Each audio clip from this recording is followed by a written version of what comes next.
ज़्यादा धमाके इस वक्त ईरान के जरिए इजराइल में मचाए गए हैं। इस तस्वीर को आप देखकर अंदाजा लगा सकते हैं कि जंग के 14वें रोज भी ईरान ने कहीं से कहीं तक, जी हाँ कहीं से कहीं तक कोई कमी नहीं दिख रही है कि युद्ध को कमजोर माना जाए। डे 1 से ज्यादा खतरनाक, जी हाँ जंग के 14वें रोज ईरान के जरिए जो मिसाइल दागे जा रहे हैं उसको देखकर साफ लग रहा है कि कई बड़े धमाके जो है ईरान ने इजराइल में किए हैं। आसमान में सिर्फ और सिर्फ ईरान की मिसाइलें नजर आ रही है, बड़े धमाकों के साथ।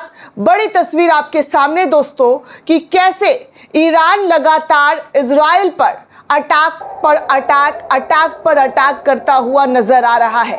अपने टारगेट को पूरी तरीके से खत्म करने की जो कसम खाई थी वो रुकी नहीं है। किसी भी कीमत पर ईरान रुकने का नाम नहीं ले रहा है। उसने इजराइल को पहले ही चेतावनी दी थी और वो चेतावनी अब हकीकत बनकर पूरी हो रही है।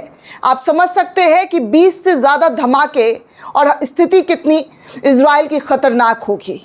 इजरायली इंटरसेप्ट पूरी तरीके से मिसाइलों को नहीं कर पा रहा है। इजराइल का आयरन डोम फेल हो चुका है। शक्तिशाली की जो बातें की जाती थी, हाईली डिफेंस सिस्टम जो इजराइल का था वो पूरी तरीके से जीरो होता हुआ नजर आ रहा है। तस्वीरों के माध्यम से आप देख सकते हैं कि क्या और किस तरीके की स्थिति ईरान के जरिए इजराइल पर मचा दी गई है।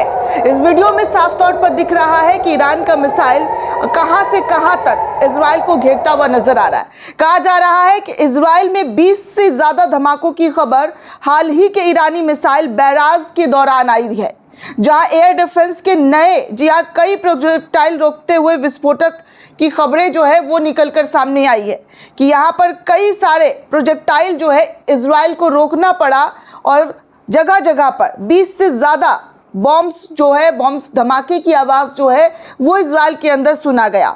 वीडियो उसी तरीके का इंटरसेप्शन दिखाता है। लेकिन दोस्तों आपको बता दूं कि तेहरान में इजरायली स्ट्राइक से भी, जी हाँ तेहरान की तरफ से इजरायली स्ट्राइक जो है वो लगातार की गई है, जिसमें कहा जा रहा है कि भयंकर तरीके से, जी हाँ भयंकर तरीके से ईरान के ज़रिए जो विस्फोटक हुए हैं उसमें इजराइल को काफ़ी नुकसान पहुंचा है।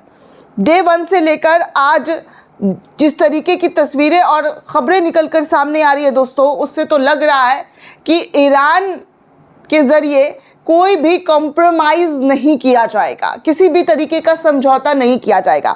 आगे और तस्वीर आप स्क्रीन पर देख सकते हैं कि नीचे बंकर की तरफ लोग कैसे भाग रहे हैं। ईरानी मिसाइल को इंटरसेप्ट करता एयर डिफेंस विजुअल तल अवीव की निकलकर सामने आई है, जहां पर तल अवीव के ज़रिए, जी हाँ तल अवीव में इजराइल को जो है ईरान के मिसाइल को इंटरसेप्ट कर रहे हैं और लोग जो है छुपते हुए नज़र आ रहे हैं, बंकर में जाते हुए नज़र आ रहे हैं ताकि उन लोगों को कोई किसी भी तरीके की जो है परेशानी ना आए और वो इस युद्ध में, जी हाँ मिसाइल की जद में ना आए। इसी वजह से इजराइल में यहूदियों का बंकर में भागता हुआ ये वीडियो साफ तौर पर आप देख सकते हैं कि कितनी भारी तबाही तल अवीव के अंदर लगातार ईरान के ज़रिए किया जा रहा है।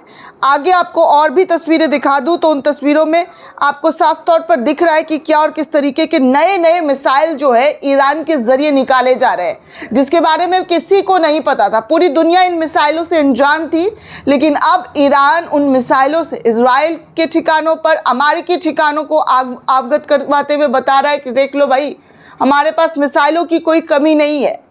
एक मिसाइल नहीं बल्कि ऐसे सैकड़ों मिसाइल हैं जिनकी टेक्नोलॉजी जो है अलग अलग प्रकार से काम करती है।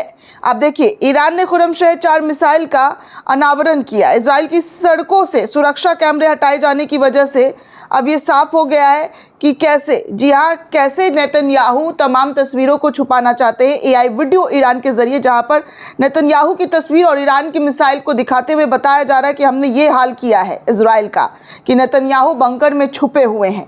साफ तौर पर ऐसे संदेश दिए जा रहे एआई वीडियो बनाकर ईरान के ज़रिए। बार बार ईरान अपने तमाम, जी हाँ तमाम अटैक्स का वीडियो भी शेयर कर रहा है और जो वीडियो ईरान इजराइल के जो कैमरे हटा दिए गए जिसके बाद वहाँ के विजुअल सामने ना आए, उन तमाम टारगेट को ईरान के जरिए एआई वीडियो के माध्यम से पोस्ट करते हुए बताई जा रही कि हमने इजराइल का क्या हश्र किया है। आगे दोस्तों आपको बता दूं कि ईरान के वरिष्ठ नेताओं का पता ठिकाना बताने पर 92 करोड़ 50 लाख रुपए का अमेरिका और इजराइल के जरिए ऐलान किया गया है कि ईरान के अंदर और उनके वरिष्ठ नेताओं के बारे में जो जो जानकारी देगा हम उनको 92 करोड़ 50 लाख रुपए देंगे। ये हालत हो गए दोस्तों, सिर पर भारी जो है इनाम रखी गई है। अमेरिका ने ईरान के सुप्रीम लीडर मुस्तफा खामेनेई समेत तमाम बड़े नेताओं के सिर पर इनाम घोषित कर दिया है। अब आप सोचिए कि अमेरिका कैसे कैसे चाल, कैसे कैसे रणनीति अपना रहा है। 10 नेताओं में से हर एक के सिर पर $10 मिलियन का इनाम रखा गया है, जिनमें दोस्तों पहले नंबर पर मुस्तफा खामेनेई, अली असगर, जी हाँ, Ali Asghar deputy chief of state, supreme leader office और secretary of the defence council और adviser of the supreme leader, इन तमाम लोगों के ऊपर 10-10 मिलियन जो है अमेरिका रख रहा है। और तो और मिलिट्री ऑफिसर चीफ उनके ऊपर भी 10 मिलियन, अली लारीजानी उनके ऊपर भी, और तो और brigadier general minister of the interior उनके ऊपर भी पैसे रखे गए हैं। और तो और minister of intelligence and security उन तमाम लोगों की लिस्ट जो है रिलीज़ करते हुए अमेरिका ने कहा है कि भैया हर एक नेताओं के बारे में अगर कोई भी जानकारी देता है तो वो उन्हें 10 मिलियन, पैसों का लालच। आप सोच सकते हैं कि जब इनकी शक्तियाँ जब काम नहीं कर पा रही है तो अब ये पैसों के लालच देकर लोगों को बरगलाने की कोशिश कर रहे हैं।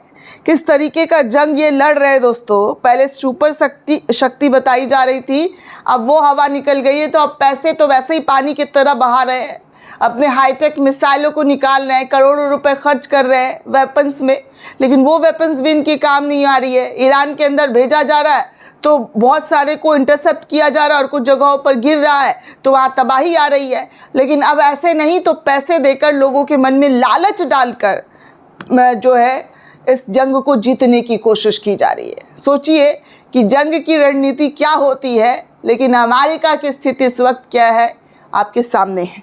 आगे देखिए, ईरान की मिसाइल आप तल अवीव शहर में जो दिखाई दे रही है, इन तस्वीरों में आपको साफ तौर पर नज़र आ रहा है कि क्या और किस तरीके की हालात इस वक्त ईरान के ज़रिए इजराइल पर, जी हाँ, इजराइल पर पूरी तरीके से दिखाई दिया जा रहा है। और वहीं दोस्तों ईरान के ज़रिए 46 वेव जो उनका जो चेन होता है ईरानियन मिसाइल का, वो शुरू कर दिया गया है। वो इजराइल और अमेरिका के ठिकानों पर भेजना शुरू कर दिया गया है। कहा जा रहा है ऑपरेशन ट्रू प्रॉमिस 4 की 46वीं लहर कब्जे वाले इलाकों में मौजूद लक्ष्यों के खिलाफ चलाई गई है। इस हमले में सुपर हेवी मिसाइलों का इस्तेमाल ईरान के ज़रिए किया जा रहा है, जिनमें खुर्रमशहर, खैबर शकीन, इमाद और कद्र जैसी मिसाइलें शामिल हैं। ये हमला शहीद लेफ्टिनेंट जनरल गुलाम अली रशीद और मोहम्मद बागेरी के याद में जो है वो किया जा रहा है। जी हाँ, आप देख सकते हैं कि जिन जिन लोगों को इजराइल और अमेरिका के ज़रिए निशाना बनाया गया था, उन हर एक शख्स का ईरान के ज़रिए कैसे बदला लिया जा रहा है आप साफ तौर पर देख सकते हैं। बाकी तल अवीव के जो लोगों के घर हैं, जो रिहायशी इलाका है, उस जगह पर, जी हाँ, उस जगह पर किस तरीके से धुआं लगता हुआ ये तस्वीर, ये विजुअल आपके स्क्रीन पर आप देख सकते हैं कि कितनी भारी तबाही जो है ईरान ने तल अवीव, हाइफा शहर में मचा रखी है।